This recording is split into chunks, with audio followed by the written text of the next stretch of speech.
ನೋಡೋಣ. ಇವತ್ತಂಕ ಚುನಾವಣೆ ಫಲಿತಾಂಶ ಬಂದೈತಿ, ಖುಷಿ ತಂದೈತಿ.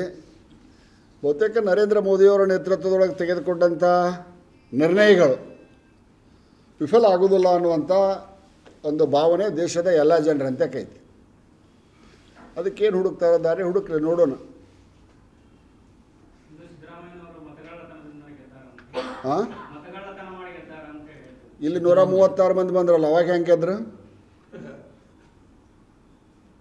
ಇಲ್ಲಿ ಅವ್ರಿಗೆ ಗೆದ್ರಲ್ಲ ಚಾಮುಂಡಿ ಒಳಗೆ, ಅವಾಗ ಹೆಂಗೆ ಗೆದ್ರು? ತಾವು ಗೆದ್ರ ನೈಜ ಮತದಾನ, ತಾವು ಸೋತ್ರ ಮತಗಳತನ. ಹೋಗ್ರಿ ಸುಪ್ರೀಂ ಕೋರ್ಟ್ನಾಗ ಕೇಸ್ ಹಾಕ್ರಿ, ಅಫಿಡವಿಟ್ ಹಾಕ್ರಿ. ಸಶಕ್ತ ನ್ಯಾಯಾಲಯ, ಅದಕ್ಕೆ ಬೇಕಾಗುವಂಥ ನ್ಯಾಯಾಲಯಗಳದಾವು. ಸುಮ್ಮನೆ ಯಾವುದೋ ಒಂದು ಬ್ಲ್ಯಾಕ್ ಬೋರ್ಡ್ ಹಿಡ್ಕೊಂಡು ಅಲ್ಲಿ ಒಂದು 4 ಚಾನಲ್ ಟಿ ವಿ ಅವ್ರನ್ನ ಕರ್ಕೊಂಡು ಬಂದು ಅಲ್ಲಿ ಹಿಂಗ ತಿಲ್ಲಿಂಗ ತಾದ ತೀದಾದ. ಎಲೆಕ್ಷನ್ ಕಮಿಷನ್ದವ್ರು ಚಿಮಾರಿ ಹಾಕ್ಯಾರ. ಇಂಥ ಬಾಲಿಶ ಆಪಾದನೆಗಳನ್ನು ರಾಜಕಾರಣಿಗಳಾದಂಥವ್ರು ನಾವು ಬಿಡಬೇಕು.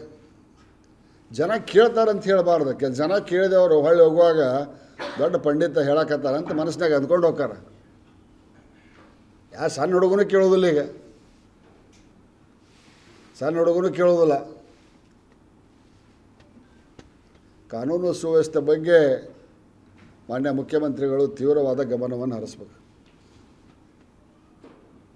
ಯಾಕೆಂದರೆ ಮೊನ್ನೆ ನಡೆದ ದೆಹಲಿಯ ಒಂದು ವಿಧ್ವಂಸಕ ಕೃತ್ಯ, ಅದು ಪೂರ್ಣ ಪ್ರಮಾಣದ ವಿಧ್ವಂಸಕ ಕೃತ್ಯ ಅಲ್ಲ ಅನ್ನೋದು ಈಗ ಟಿ ವಿಯವ್ರು ಹೇಳಕತ್ತಾರೆ. ಆ ರೈಸಿನ್ ಅನ್ನುವಂಥ ವಿಷವನ್ನು ಉಪಯೋಗ ಮಾಡಿ ಲಕ್ಷಾಂತರ ಜನರ ಮಾರಣ ಹೋಮಕ್ಕೆ ಕಾರಣ ಆಗ್ತಿತ್ತು. ಡಿಸೆಂಬರ್ 6 ಅನ್ನುವಂಥ ಸುದ್ದಿ ಬರಕತ್ತವು. It was an accidental fire. ಅದಿನ್ನೂ ಪೂರ್ತಿ ಪ್ರಮಾಣದ ಬಾಂಬಾಗಿ ಕನ್ವರ್ಟ್ ಆಗಿದ್ದಿಲ್ಲ. ಆ ಕಾರಣಕ್ಕಾಗಿ ಇದೆಲ್ಲ ದೇಶದ ತುಂಬ ಐತಿ. ನಾನು ಯಾರನ್ನೂ ಬ್ಲೇಮ್ ಮಾಡೋದಿಲ್ಲ. ಅದ್ರ ಬಗ್ಗೆ ನಮ್ಮ ಇಂಟೆಲಿಜೆನ್ಸಿ ಹುಷಾರಿರಬೇಕು, ನಿರ್ದಿಷ್ಟವಾದಂಥ ನಿರ್ಭೀತವಾದಂಥ ಕ್ರಮಗಳನ್ನು ತಗೋಬೇಕು.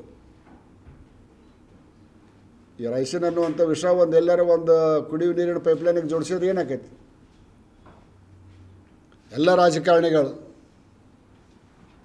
ಯಾರು ಅವ್ರನ್ನ ಓಲೈಕೆ ಮಾಡ್ತಾರೋ, ವಿಶೇಷವಾಗಿ ಕಾಂಗ್ರೆಸ್ನವರು, ಇದ್ರ ಬಗ್ಗೆ ಅರ್ಥ ಮಾಡ್ಕೋಬೇಕು.